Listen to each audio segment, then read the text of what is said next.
itu mereka perlu diberikan pemahaman tentang akhlak berbisnis, Dik. Oh iya, penting sih. Penting itu ya, diberikan celupan Islami lah, Dik. Betul. Kenapa sih di pendidikan kesetaraan itu soft skill-nya itu diajarkan mereka untuk diantaranya berwirausaha.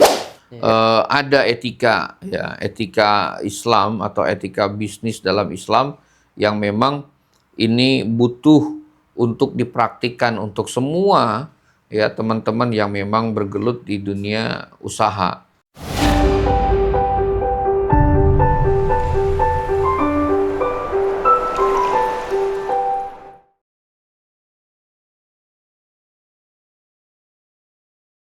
Assalamualaikum warahmatullahi wabarakatuh. Alhamdulillah, Allahumma sholli wa sallim ala sayyidina Muhammad wa ala ali sayyidina Muhammad. Sahabat Diksi Al-Aufiah yang insya Allah dirahmati oleh Allah Subhanahu wa Ta'ala. Kembali lagi dengan saya Diki Setiadi selaku host di program Diksi Al-Aufiah. Yang sebelumnya kita sudah bertemu dengan perbincangan mengenai nasihat-nasihat orang tua Betawi. Dan sekarang kita akan memulai tema baru.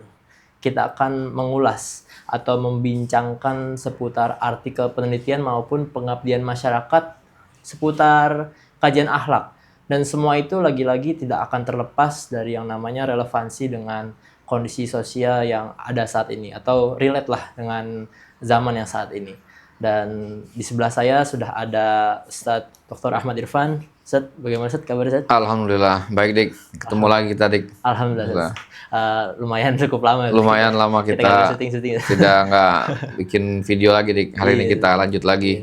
Kita mulai tema baru tentang penelitian juga. Kita juga sebenarnya prinsipnya sharing juga mengenai penelitian telah dibuat. Betul. Terlebih lagi kan sebenarnya kita berkecimpung di dunia pendidikan ya. Betul. Dunia pendidikan di mana mungkin pendidikan nggak lepas dari yang namanya kita meneliti, mencari ilmu ya. Betul. Nah, terlebih lagi nih bentar lagi nih kita kan tanggal 2 Mei insya Allah akan ada Hari Pendidikan Nasional. Betul, insya Allah beberapa hari lagi tuh masuk Hari Pendidikan Nasional ya. Iya. Tanggal 2 Mei. Betul. Dalam rangka apa ya? Dalam rangka menghayati Hari Pendidikan Nasional tersebut, mungkin adalah problem di masyarakat kita. Betul. Di mana di masyarakat kita itu ada masalah, sebenarnya bukan cuma di daerah kita doang, mungkin di seluruh Indonesia atau mungkin di seluruh dunia juga ada, masalah mengenai putus sekolah, Nah, masalah mengenai putus sekolah nih, terus kan ini sebenarnya masalah yang urgent ya, maksudnya masalah yang penting dan juga perlu diatasi lah. Lalu saya coba ngelihat di Google Scholar punya akun antum itu ada judulnya menarik yang saya lihat tuh mengenai penguatan konsep akhlak berbisnis pendampingan virtual UMKM kreatif bagi peserta didik kesetaraan. Baik. Nah itu mungkin Ustadz bisa mengenalkan kepada sahabat-sahabat Diksi. Baik. Sebelumnya saya sapa dulu Diki, rekan-rekan Diksi. Assalamualaikum warahmatullahi wabarakatuh. Waalaikumsalam.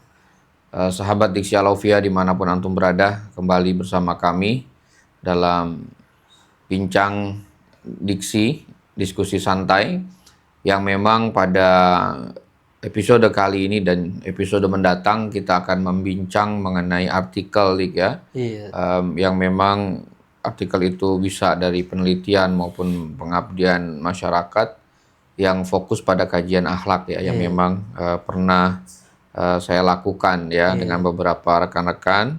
Nah, kita akan bincangkan itu sehingga apa yang ditulis kita diseminasikan, kita diskusikan dalam diksi ini, Dik. Baik. Ada satu yang pernah saya tulis gitu ya dalam sebuah artikel pengabdian masyarakat tentang penguatan akhlak berbisnis, Dik. Dalam pendampingan virtual ini waktu itu kondisinya lagi COVID, Dik. Virtual. Makanya pendampingan virtual kepada UMKM kreatif dan ini di lembaga pendidikan non formal ya, PKBM, yakni pendidikan kesetaraan. Baik, eh, kita akan membahas mengenai beberapa variabel ya Iya. dari situ, bahwa artikel ini adalah bagian daripada luaran dalam pengabdian masyarakat saat itu ya dilakukan. Iya. Yang pertama ada berkaitan dengan eh, akhlak berbisnis ya, kemudian ada juga berkaitan dengan UMKM dan juga berkaitan dengan peserta didik kesetaraan, Dik. Iya. Nah, fenomena saat ini ya, baik di perkotaan maupun di pedesaan, kita melihat bahwa banyak dari masyarakat yang memang itu putus sekolah. Ya, artinya putus sekolah ini atau tidak mengenyam pendidikan formal dengan berbagai macam latar belakang permasalahan, Dik. Bisa karena kesulitan ekonomi, ya, atau bisa mungkin karena drop out ya, udah masuk sekolah tapi ada permasalahan akhirnya di DO, atau juga rendahnya apresiasi masyarakat ya terhadap minatnya di sekolah formal ya, maupun ada beberapa mungkin santri-santri di pesantren tradisional ya yang memang tidak mengenyam pendidikan formal. Bahkan terkait dengan juga pernikahan dini. Oh iya. Ya, pernikahan dini sampai akhirnya tidak melanjutkan ke pendidikan formal. Nah, sehingga dengan berbagai macam keadaan yang tadi ya, dan saat ini juga pendidikan itu menjadi isu yang penting ya, baik di pemerintahan maupun di masyarakat. Nah, sehingga dalam hal ini pemerintah sudah menyiapkan solusinya, Dik, yakni pemerintah membuka jalur pendidikan non formal ya, seperti PKBM ya, pusat kegiatan belajar masyarakat, dan PKBM ini mempunyai legitimasi hukum yang kuat dalam undang-undang sistem pendidikan nasional. Nah, ini kita kenal di PKBM itu disebut dengan pendidikan kesetaraan, Dik. Ada paket A, paket B, paket C, ya. Paket D nggak ada, Dik. Ya. Lalu ada paket A setara SD, paket B setara SMP, paket C setara SMA, dan juga ada KF ya, keaksaraan fungsional. Nah, itu terkait dengan pendidikan kesetaraan. Nah, yang tadi Diki sampaikan bahwa banyaknya masyarakat ya yang memang belum melakukan pendidikan formal ya, tetapi pemerintah sudah mencoba untuk mengakomodir itu. Maka PKBM ini, atau kita kenal dengan pendidikan kesetaraan ya, tidak hanya mengajarkan materi sesuai dengan kurikulum pendidikan nasional saja, Dik. Ya, di situ juga ada pengembangan life skill ya, kecakapan hidup, seperti halnya menjahit ya, kemudian membuat kue ya, bahkan mungkin menghias gitu kan, make up pengantin ya, atau mungkin ada berbagai macam entrepreneur ya, ataupun kewirausahaan yang memang diajarkan. Tujuannya agar siswa ini mandiri. Ya, karena kan pendidikan non formal ini seperti di PKBM, Dik, berbeda dengan formal secara umur gitu kan. Nah, mereka tidak terbatas oleh umur, dan mereka umumnya sudah dewasa dan memang perlu penanganan soft skill terkait dengan kemandirian ekonomi gitu ya, Dik. Nah, sehingga berwirausaha ini yang memang umumnya dilakukan ya oleh sebahagian peserta didik di PKBM, itu mereka perlu diberikan pemahaman tentang akhlak berbisnis, Dik. Penting itu ya, diberikan celupan Islami lah, Dik. Ya, agar mereka yang memang umumnya sudah dewasa, sudah bekerja, sudah berwirausaha, nah ini perlu diberikan penguatan. Nah, maka dari situlah kegiatan ini dilakukan. Tujuannya adalah untuk membekali, membentengi para peserta didik di PKBM ya, yang memang mereka sudah umumnya bekerja ya dengan penguatan akhlak dalam berbisnis, Dik. Iya. Nah, gitu, Dik. Iya, jadi posisi akhlak berbisnis ini jadi Nah, kayak ngeraut gitu saja. betul, Jadi kan di PKBM mungkin mereka diajarin ngejahit atau tata betul, boga, tata rias lah, benar, Dik. tata busana.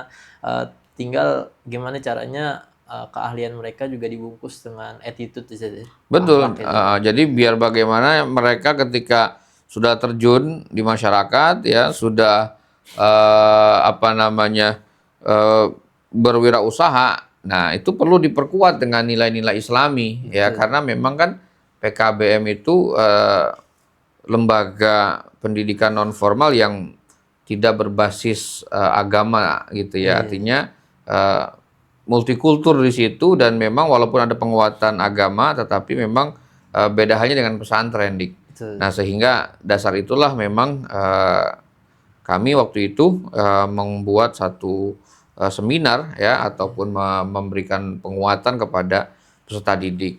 Nah, kegiatan ini, Dik, dilakukan di PKBM Wiyata Utama, Dik. Nah, ya ini kebetulan PKBM ini punya salah satu jamaah Laufiyah juga, Dik. Ya, itu di alhamdulillah, Dik, di daerah Kembangan Utara. Ya, itu.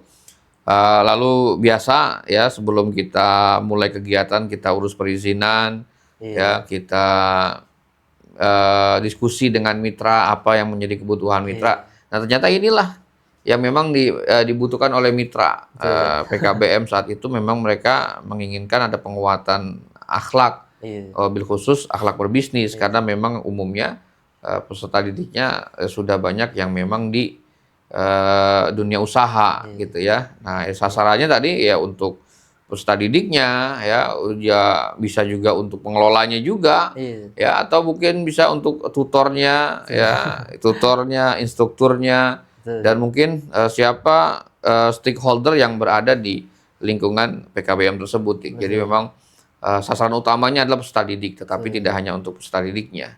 Nah, demikian. Iya, nah jadi sahabat diksi tuh mengenai yang tadi tuh mesti diingat-ingat juga tuh, karena jangan sampai kita asal terjun pengabdiannya tapi nggak ada pre pengabdian untuk mengabdi. Jadi kalau misalnya kita ngelakuin pra pengabdian jadi lebih tepat sasaran. Betul, deh, karena memang itulah yang dibutuhkan oleh mitra. Betul, sahabat diksi mesti ingat tuh kata-katanya tadi. Iya, jadi kita ini mencoba untuk menyampaikan ya apa yang memang kita lakukan, dan ini mudah-mudahan ada feedbacknya ya, bisa mudah-mudahan bermanfaat bagi yang ingin melakukan, bagi mahasiswa, bagi para dosen, bagi para guru, dan lain sebagainya. Ya, apa yang memang nanti kita dapatkan akan kita share di sini, Dik. Nah, baik, Dik. Terkait dengan akhlak dalam berbisnis ya, ini sebenarnya tidak keluar ya dari yang dicontohkan oleh baginda Rasulullah SAW ya.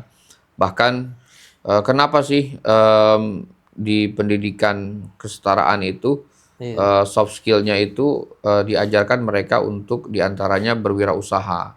Ya, usaha itu bukan hanya jual produk, Dik ya. Jual jasa pun sama, entrepreneur. Karena itu adalah tujuannya adalah untuk membentuk kemandirian ekonomi para peserta didik. Nah, ada keuntungan, Dik, bagi mereka yang memang memilih jalur wirausaha, Dik. Ya, yang pertama bahwa orang yang berwirausaha itu dia tidak tergantung pada lowongan pekerjaan, Dik. Nah, ya dia mencoba untuk berwirausaha ya dengan passionnya, ya dengan bidangnya, sehingga keuntungannya adalah mereka tidak tergantung pada lowongan pekerjaan. Nah, kemudian juga orang yang berwirausaha itu bisa menjadi bos bagi dirinya sendiri, Dik. Karena dia punya usaha sendiri. Iya, punya usaha sendiri. Nah, itu keuntungan orang yang usaha. Maka Rasulullah juga berwirausaha, Dik. Ya, Rasulullah itu pedagang. Ya, Rasulullah juga pedagang. Ya, berwirausaha beliau, ya, berdagang. Dan di antara keuntungan orang yang memilih jalur wirausaha itu adalah mereka mempunyai penghasilan yang tidak terbatas. ya tidak terbatas ya, walaupun fluktuatif dik ya, Iya, betul. tetapi unlimited gitu ya. Iya. Kalau sekarang kan ada istilah gaji 2 digit dik ya. Misal gitu ya. Dia bisa jadi 3. Iya, wirausaha gitu kan. Iya. Dan yang paling ajibnya mereka bisa mengatur sendiri jam kerjanya dik. Betul. Ya. Nah, jadi kalau berangkat haul santai dik. Karena yang ngatur waktunya ya mereka sendiri, Iya, gitu betul. kan. Dan bisa ngatur sendiri mau kapan liburan ya, masuk mau bisa mengatur sendiri berapa besar penghasilan. Nggak perlu izin cuti. Nah, iya. Nah, itu nilai positif ya Iya. bagi orang-orang yang memilih jalur wirausaha dalam ma'isyahnya mencari penghidupan. Dan nilai positif yang lain bahwa orang-orang yang berwirausaha itu punya jejaring yang luas, dik. Punya pengalaman, punya wawasan dan pergaulan yang cukup luas, bahkan mungkin mereka akan lebih memahami bagaimana karakter orang. Ya, karena selalu bersinggungan, dik, ya, bertemu, ya, berinteraksi dengan berbagai macam karakter orang, dik. Betul. Nah, itu sisi positif dari berwirausaha, Iya. gitu, dik. Ya, jadi kan tadi Ustadz udah menyampaikan Ustadz, mengenai keuntungan berwirausaha gitu. Iya, iya. Sebenarnya mungkin sekarang saya pengen tahu Ustadz, jadi Baik. dari Islam sendiri Ustadz, Betul. memandang wirausaha kan sebenarnya Rasulullah kan berdagang juga Ustadz. Nah, Tapi pasti dagangnya Rasulullah dengan orang-orang biasa pasti berbeda Ustadz. betul. Nah, jadinya sebenarnya gimana sih etika dalam Islam dalam berwirausaha gitu Ustadz? Oke, dik, begini dik ya. Bahwa Rasulullah itu mencontohkan kepada kita, dan Allah Subhanahu wa Ta'ala juga sangat mencintai orang yang bekerja keras. Betul. Ya, dan prinsip dalam Islam itu adalah bagaimana kita bekerja ini adalah dengan cara yang halal. Betul. Nah, mendapatkan yang halal. Maka setidaknya ada etika, ya, etika Islam atau etika bisnis dalam Islam yang memang ini butuh untuk dipraktikkan untuk semua ya teman-teman yang memang bergelut di dunia usaha. Betul. Ya, dan inilah yang menjadi materi ya yang kita lakukan saat itu untuk menguatkan akhlak berbisnis dalam Islam kepada para peserta didik di PKBM saat itu, dik. Nah, diantaranya ada bahwa akhlak dalam Islam ketika berbisnis itu adalah hindari daripada gurur, dik, penipuan.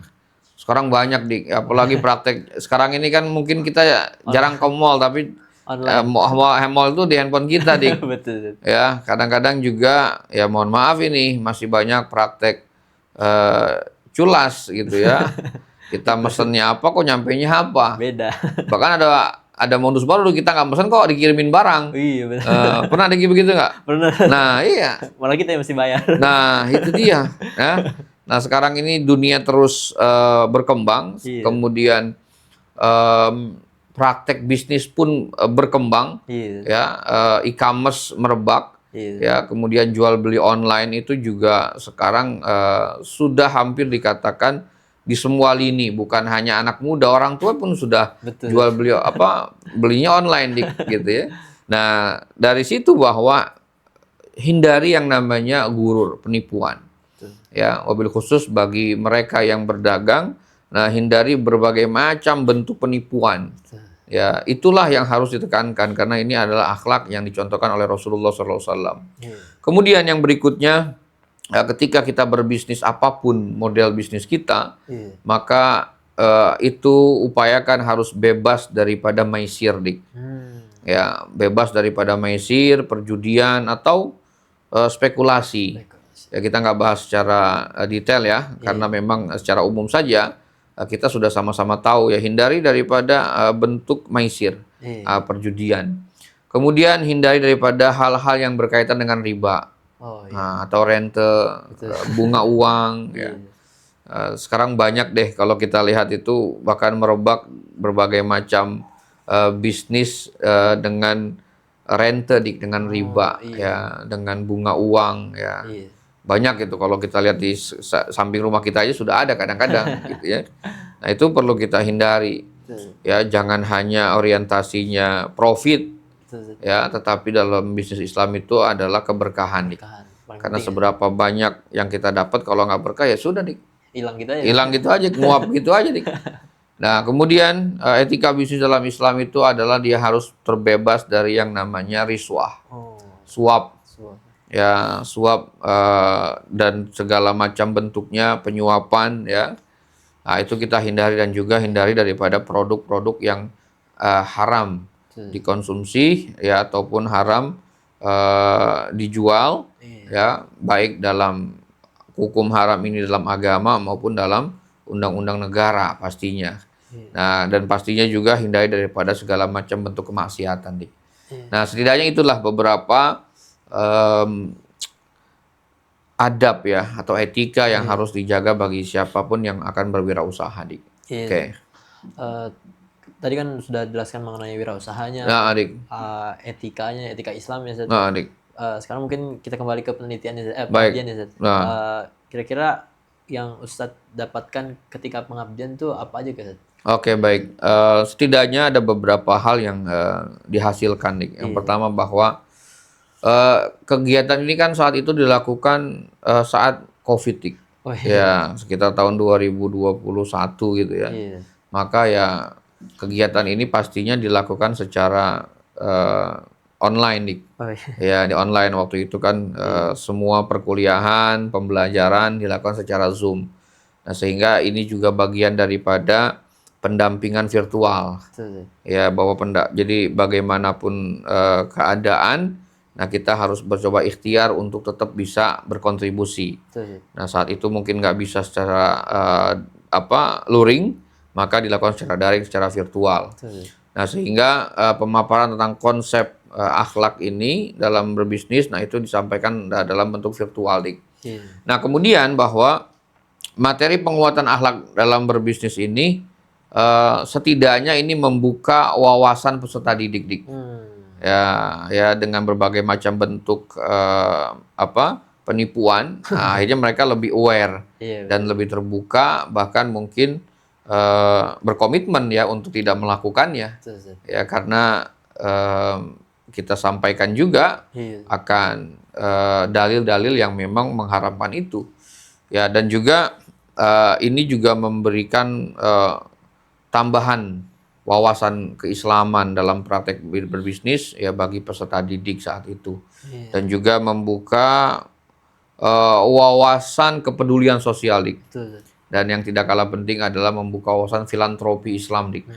Ya, bahwa orang yang berbisnis kemudian dari bisnisnya itu apa yang dia dapatkan itu sebenarnya ada juga hak untuk orang lain. Betul. Ya, entah itu dalam bentuk infak, entah itu dalam bentuk zakat. Nah, sehingga juga kita sampaikan bahwa Islam ini sangat cinta ya terhadap sesama Muslim. Nah, dan ada jalur-jalur filantropi yang bisa digunakan untuk membentuk kepedulian sosial, semisal zakat, infak, dan lain sebagainya, Dik. Nah, oke. Iya, Zat. Jadi mungkin tadi Ustadz sudah menyampaikan mengenai hasilnya juga, Zat. Nah, mungkin bisa sebelum kita tutup, Zat. Oke, Dik. Ustadz bisa sampaikan kesimpulan dari apa yang mungkin Ustadz jelaskan mengenai etika, mengenai wirausaha dan juga mengenai pengabdian Ustadz secara keseluruhannya gitu. Oke, Dik. Pada sahabat diksi mungkin bisa diinspirasi juga. Iya, mudah-mudahan ya. Bahwa teman-teman sekalian bahwa di era saat ini modal ya dan investasi yang paling penting adalah pendidikan, Dik. Betul. Ya, investasi tanah mungkin bisa hilang. Ya, investasi uang ya bisa hilang. Ya, tetapi kalau investasi pendidikan atau ilmu dia tidak akan hilang. Maka investasi yang paling baik adalah pendidikan. Nah, PKBM ya, ini adalah satu lembaga pendidikan non formal yang memang sudah disiapkan oleh pemerintah kita, dan ini adalah bagian integral ya dari sistem pendidikan nasional, sehingga perlu kiranya rekan-rekan ya memanfaatkan ini sebagai jalur pendidikan non formal ya untuk mendapatkan legalitas secara sah di negara. Gitu. Walaupun dimanapun kita juga bisa mencari ilmu. Nah, kemudian bahwa terkait dengan muamalah jual beli, Islam sangat mengatur muamalah termasuk jual beli. Maka untuk itu ikuti aturan yang memang diajarkan oleh baginda Rasulullah SAW ya, bagi siapa orang yang memang menapaki jalan ikhtiar melalui wirausaha. Nah, kemudian bahwa penguatan pendidikan non formal seperti PGPM ini adalah merupakan langkah strategis ya, yang untuk menjangkau masyarakat agar terlayani pendidikannya ya. Mereka yang memang belum mengenyam pendidikan formal, maka revitalisasi fungsi ataupun penguatan pendidikan non formal ini adalah menjadi langkah yang sangat strategis. Kemudian yang terakhir bahwa saat ini kita berada di era digital, ya, di era digital, bahwa pendidikan kita harus mampu membekali generasi dengan literasi digital, ya, termasuk dalam bisnis online, ya, bagaimana generasi kita ini harus melek dalam etika digital, ya, sehingga mereka mempunyai karakter yang kuat, ya, sekalipun berada di tengah derasnya arus gencatan media sosial maupun digital. Nah, saya rasa itu Dik, obrolan perdana kita ini Dik, terkait dengan apa yang sudah kita tulis dalam artikel Dik. Alhamdulillah, iya, semoga apa yang kita obrolin pada kesempatan kali ini bisa jadi inspirasi dan juga mungkin dapat memberikan manfaat untuk sahabat Diksi semuanya. Amin. Iya, dan juga mungkin sahabat Diksi bisa menonton sampai full, atau mungkin sahabat Diksi nanti mau baca full papernya bisa nanti kita akan taruh di deskripsi, link deskripsi mengenai link artikelnya. Mungkin bisa sahabat Diksi yang mahasiswa-mahasiswa atau dosen-dosen bisa disitasi juga tuh. Jangan lupa disitasi juga, dan juga jadinya nanti bermanfaat untuk kehidupan, juga bermanfaat untuk akademik. Iya, mungkin yang nyari bahan skripsi, bahan jurnal, nah bisa kita jadikan juga sebagai sitasi Dik. Baik Dik. Iya. Mungkin segitu aja guys. Cukup Dik, cukup. Insya Allah kita lanjut lagi nanti Dik. Iya, baik sahabat Diksi Al-Wafiah, mungkin segini saja perbincangan mengenai gimana sih akhlak berbisnis dan pengabdiannya di PKBM. Semoga apa yang kita perbincangkan menjadikan manfaat untuk khususnya untuk diri kami pribadi dan juga umumnya untuk sahabat Diksi semuanya yang menonton. Dan juga jangan lupa untuk para pemirsa untuk dapat mensubscribe channel YouTube Al-Wafiah, dan juga jangan lupa nyalakan nyalakan belnya tuh, biar nanti mengenai perkembangan konten-konten Al-Wafiah atau perkembangan dakwah kita juga dapat kalian ikuti. Nah, juga bisa di scroll itu laman-laman kita, jadinya video-videonya bisa insyaallah menebar manfaat untuk kita semua. Amin. Baik, saya sebagai host pamit undur diri. Wassalamualaikum warahmatullahi wabarakatuh. Waalaikumsalam warahmatullahi wabarakatuh.